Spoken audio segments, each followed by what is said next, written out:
Hello,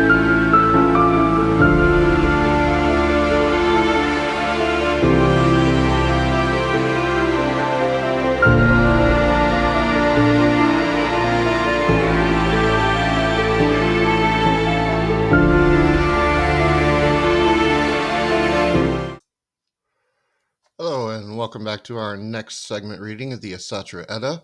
I am Asgard Skegg, and this next chapter is marked as one of my favorite chapters throughout the entire book. And that is because this chapter is entirely on Valhalla and the Hall of the Slain, which is governed by Odin the Allfather himself. Because of this evil cedar Godveg had brought to men, the age of war came, and with it heroes fought against the Nidingar, Jotnar, and other terrible beings. These noble men and women are honored by the Godin if they are held worthy of Valhall's glory. The brave heroes are chosen to become Einherjar after they die, while all others go to Hell or Niflhel. Gladsheimer is the land where the gold-bright Valhall stands spacious. Each day, Hropter Odin selects there the men who die by weapons. Valhall is the sacred stead, which rests on top of a mountain called Sigtyr's Here the mighty Yggdrasil rises from Valhall's roof, with its red gold foliage.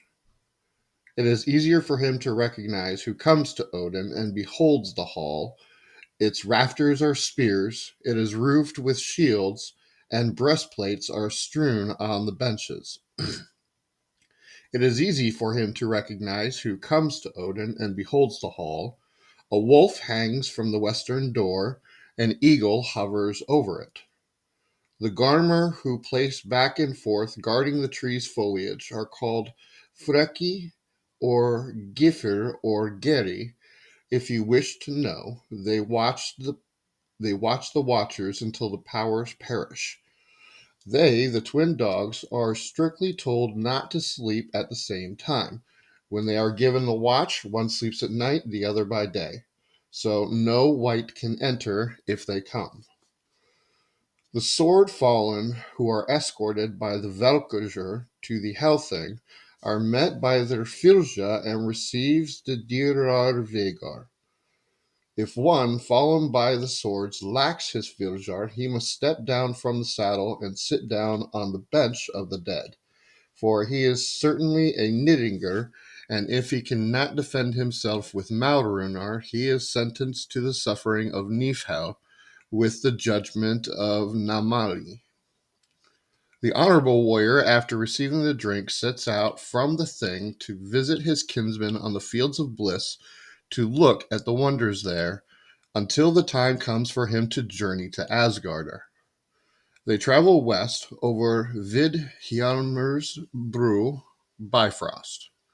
Then the Aesir are there before them, and when they hear the rumble of the Bifrost under the arriving riders, then Hermodr, Odr, and Bragi go to meet the princes, the ones arriving in Valhall who are considered heroes. Warriors and Jarlar who die of natural causes also come to Valhall. In this hall, Odin gives a welcome to all his friends, and all brave warriors should be delivered to him. Odin will give himself to them before any great battle and sings under the shields of those he will give victory. To some he gives victory, others he invites to himself, and both of these are reckoned to be fortunate. You shall now see Odin, come to me if you can, is his invitation to all warriors. All those who fall in battle or live heroically are his adopted children. He assigns them places in Valhall, and they are known as Einherjar. All these worthy men that have fallen in battle or have lived as heroes since the beginning of the world have now come to Odin. There is a pretty large number there, and many more have yet to arrive. And yet there will seem too few when the wolf comes. Freyja is the most glorious of the Asgard. She has a dwelling in Asgard called Folkvanger, and wherever she rides to battle, she gets half the slain, and the other half goes to Odin. Folkvanger is the place where Freyja directs the sitting in the hall Sestrumner. Each day, she chooses half of the fallen, but Odin the other half. There will never be such a large number in Valhall that the meat of the boar, Sahrimnir, will not be sufficient for them. It is cooked each day and is whole again by the evening. The cook is called Adhrimnar and the pot Edhrimnir. By Andhrimnir in Edhrimnir is Sahrimnir and boiled, and the best of meats. But few know what the Einherjar eat. The heroes abide in the vast Valhall, drink of costly cups with the Aesir, and are sated with Sahrimnir at Odin's feast. Odin does not have the same fare as the Einherjar. He gives the food which stands on his table to his two wolves, Freki and Geri. He himself needs no food. Wine is both meat and drink to him. Geri and Freki are fed by the triumphant Hereafter Odin, but Odin, the famed in arms, ever lives on wine alone. The goat that stands over Odin's hall is called Heidrun, which bites the Grandur Yggdrasil's branches. She fills the vat with the fair, clean mead that drink shall never fail. The goat, Heidrun, stands on top of Valhall and eats the leaves of that most famous tree. From her udders streams the mead that daily fills the vat that is so large that from all the Einherjar satisfy their thirst. That goat is especially useful to them, and the tree she eats from is remarkably good. Even more notable is the stag called Eikthrunir, which stands over Odin's hall and bites from Leiradur Yggdrasil's branches. Drops fall from his horn into Hvergelmir, whence all waters rise. There are 540 doors, I believe, in Valhall. 800 Einherjar will fare at once from each door when they go to war with the wolf. One can surely say that it would be remarkable if anyone were able to pass it and out freely. There are 540 doors, I believe, built in Bilskirner Valhall. If all of the roof houses known, is this one the greatest? Of all of the roofed houses known, is this one the greatest? In truth, it is no harder to find places for people inside than it is to enter it. Large crowds of people are at Valhall. There are men who met their death by the sword or lived heroically and present an everlasting display of their destruction. They are trying to equal the activities of their past lives. Each day, the cock, Solgorfnir Vidorfnir, also called Gunbakambi, awakens the heroes. Over the Aesir crows Gullingkambi, which wakes the heroes with Herjan Odin. After they dress, they put on their war gear. Then they go out into the Garder and battle, the one attacking the other. Such is their sport. When it comes time to eat, they ride home to Valhall and sit down to drink. All the Einherjar in Odin's halls fight together each day. They choose their victims and ride from the conflict. Then they drink beer with the Aesir, eat their fill of Sasrinir, then sit in harmony together.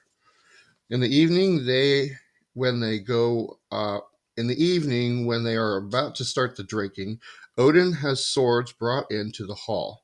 They are so bright that light shines from them, and no other light is needed when they sit drinking. Everything there is magnificent to look at. The wall panels are hung with splendid shields. There is also strong mead there and great quantities to drink. Inside Valhall, there are many apartments and many people. Some engage in games, some are drinking, and some are armed and fighting. Songs are sung with Odin's son Bragi as the head singer, for he is the best of the Skalden. There are maids whose duty it is to serve in Valhall, who with the Godin delight in song and harp playing. They bring drink and see to the tables and ale cups. These women are called the Valkyr. They are sent by Odin to every battle where they choose which men are to die, and they determine who has the victory.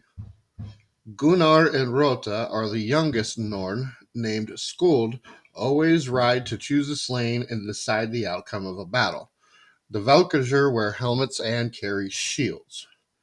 Hrist and Mist bring Odin the horn, Skegjold and Skogul and Hlok and Herjotur, Hildur and Thrudur, Yor and Geronol, Geravor, Gidriful, Hrud, Svithur, Zogen, Herja, Hiram, Thrimul, Sangrid, Skalmod, Thrima, Gerahoder, Svava, Svid, Guntorin, Hjorndrimur, Tangrider, Randgrid, and Radgrid, and Regenleifer, and these are the ones who bear beer to the Einherjar.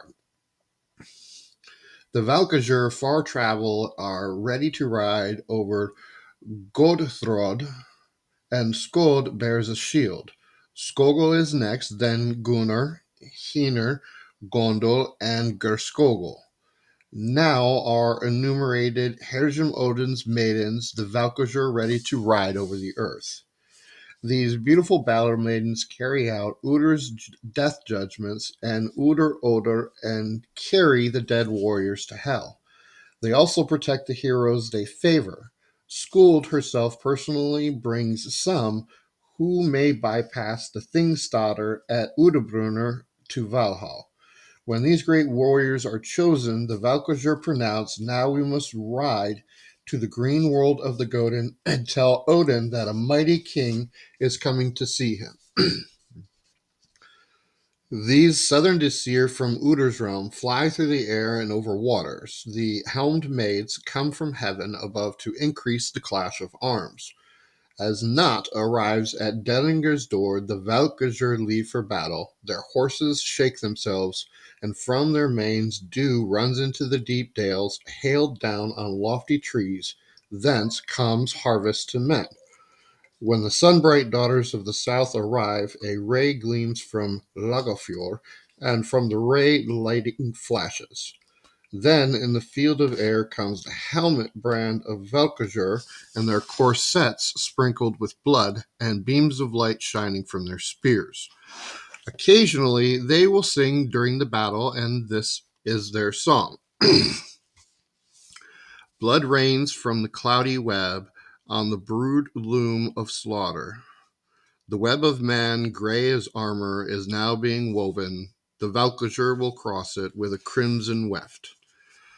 The warp is made of human entrails. Human heads are used as weights.